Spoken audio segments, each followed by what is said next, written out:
a gente passou muitos anos sem ter uma conexão com o elenco do São Paulo, né? São alguns jogadores que hoje a gente fala, pô, esse cara me representa no campo, né? Eu me sinto identificado com esse cara aí. Talvez um Caleri, um Luciano, alguns outros assim que passaram recentemente ou que estão. Como é que você vê hoje em dia o futebol? Passaram-se ali alguns anos desde a tua geração, mas você acha que mudou muita coisa de lá pra cá? Como é que você vê essa ligação dos jogadores com os clubes? É muito mais superficial ou não? É geracional mesmo? Olha, não, mudou demais, porque a gente nota hoje, o atleta não tem prazer em viver mais o clube, entendeu? Não tem mais esse desejo de estar dentro do clube. Pode ser por causa da cobrança também? Pode, às vezes é uma cobrança excessiva e o cara vai lá, ele cumpriu o protocolo do treinamento, ele já sai ali rapidinho e já vai para casa. Beleza, na minha época tinha isso também. Nós estamos falando o Mineiro. O Mineiro, na nossa época, era um dos caras mais profissionais mais profissional do nosso grupo. E o Mineiro, ele chegava 10 minutos antes do treino. 10 minutos. Era o único cara que chegava 10 minutos antes do treino. Chegava, já se trocava, ia pro campo. Só que depois, ele ficava ali no CT também. Então, assim, perdeu-se muita... Por que às vezes a gente se identifica com o Rafinha, que teve uma passagem rápida, ganhou...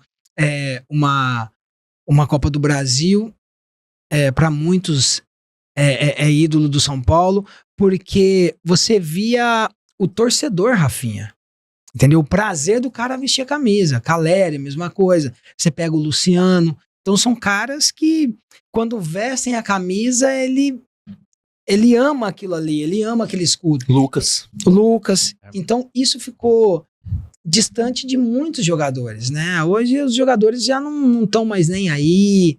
Também, você pode pegar também os clubes também, não estão nem aí para os jogadores. Prova disso é o quê? A fatalidade que aconteceu aqui no Morumbi, o cara faleceu, no outro dia os caras já tinham que jogar. Onde está o respeito com o atleta? O atleta serve até um ponto, entendeu? Até um ponto serve também para o clube. Aí depois vem essas situações, já abandona a família. Então, assim, se esfriou muito de ambas as partes. Tanto do clube, o tratamento, enquanto você está podendo, está rendendo, o clube te ama, o clube te idolatra, mas parou de render. Na minha época tinha isso? Não, por quê? Todos se respeitavam, entendeu? A diretoria.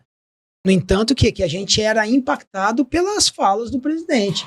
Aquelas falas de Juvenal Juvencio, mais Juvenal Juvencio, né, menos o Marcelo Portugal Gouveia, colocando o dedo na cara, falou assim, ó, se não correr, sai 10 e chega 10, mas antes dele falar aquilo lá, ele dava bronca internamente, e a gente já sabia que ele ia lá na empresa, né? Não era pego de surpresa, entendeu? A gente não era pego de surpresa, pela torcida jogando pipoca, a gente já sabia que a torcida ia ali, por quê? Era paixão, e a torcida sabia que o momento não era legal. Mas nós não nos escondíamos. A gente dava a cara a tapa. E outra, o torcedor, quando ele tinha um contato com a gente, ele via, ó, jogamos pipoca, cobramos, mas os caras, eles estão sentindo. Os caras não estão nem aí. Não é aqueles caras que sai daqui, já vai, já tem a sua vida. A gente só tinha se importa vida, mas com o dia 5, sabe? Caiu na conta. Porque antigamente a família sentia. Sabe, você chegava em casa, você não tinha nem desejo pela esposa, você não tinha prazer em estar sentado com os familiares conversando, porque o momento era ruim. Graças a Deus, eu enfrentei pouco isso no São Paulo. Foi mais naquele período de pós-eliminação, né, para Once Caldas, já voltar para o Brasil, perder para o Paysandu, já chegar aqui em São Paulo, perder um clássico para o Palmeiras no Pacaembu, e a torcida já jogando pipoca e cobrando Luiz Fabiano e Rogério Ceni. Entendeu? Então ali já foi esse pequeno período, né, de 1 mês e meio, só que aí depois já acabou a temporada, já vem 2005 e foi tudo aquela glória. Mas é complicado, e hoje não tem, hoje o atleta perdeu, tá todo mundo sorrindo, tá tudo do mesmo jeito, e aí você perde essa identificação, o torcedor também perde o prazer e não se identifica com o jogador. Hoje é difícil a gente se identificar com o jogador. Não, e falando português, claro, né, Senna, talvez assim a palavra que falta às vezes tesão do jogador, sim, né? Você acha que atualmente, não vou nem trazer pro São Paulo pra não ser injusto assim com alguns jogadores, até porque eu acho que o elenco do São Paulo é um elenco que se entrega dentro de campo, dentro das limitações que tem. Mas no futebol, você vê que dentro da sua geração, estendendo um pouco do que o Senna falou, pra atualidade, você acha que os jogadores em geral perderam tesão pelo futebol em si, pelo esporte? Então, mais assim, é um negócio que me dá dinheiro bastante. Pô, aqui, ó, é 8 horas pra entrar? Tô 8 horas. 10 horas pra sair? 10 horas eu saio, tô... Cumpre tabela, né? Tchau, cumpriu a tabela. Perdeu, ganhou, tô sorrindo na zona mista. Acabei de tomar 3 aqui, fumo. Eu tô tranquilo, vou pra casa aqui, meu carrão e tá tudo certo. Você acha que tem um pouco disso? É muito difícil, você responder pelos outros, até porque, assim, muitos têm o quê? Quando a gente dá... Na verdade, no Brasil, principalmente quando se trata de ex-jogadores, quando se trata, né, de jornalistas, das pessoas da imprensa, quando você dá só opinião, porque só pode valer a opinião da pessoa. Se você der uma opinião contrária, ou você é polêmico ou você é invejoso.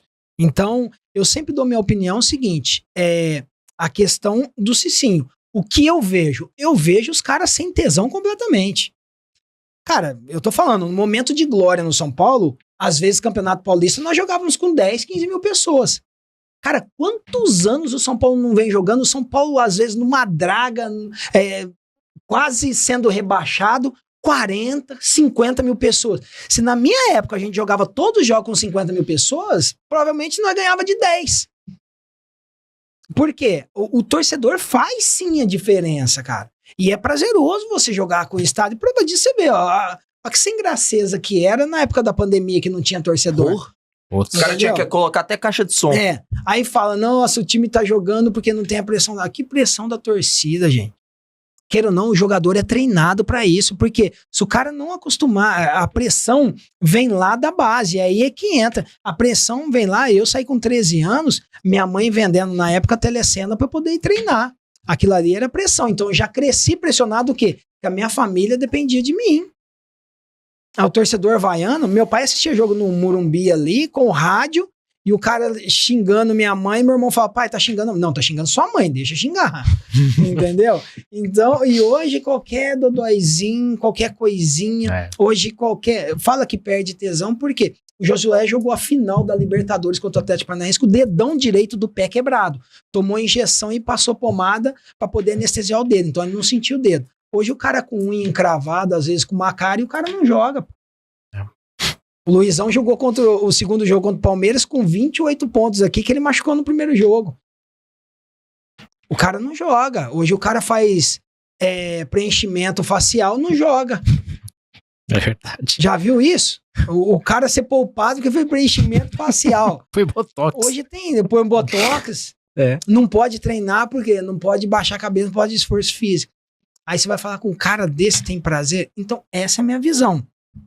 Alguns têm como polêmica? Não, mas tem jogador raiz hoje? Lógico que tem muitos jogadores raiz.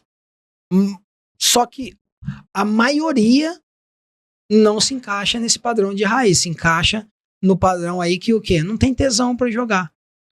Cara, e é um pouco do que você falou também, porque assim, tem essa parte do geracional, né? O cara cumpre tabela, como o Chacon falou, mas você falou um ponto que pra mim pega muito, que eu cobro sempre aqui, que é, no geral, no Brasil, as diretorias de futebol devem, não negam e pagam quando podem.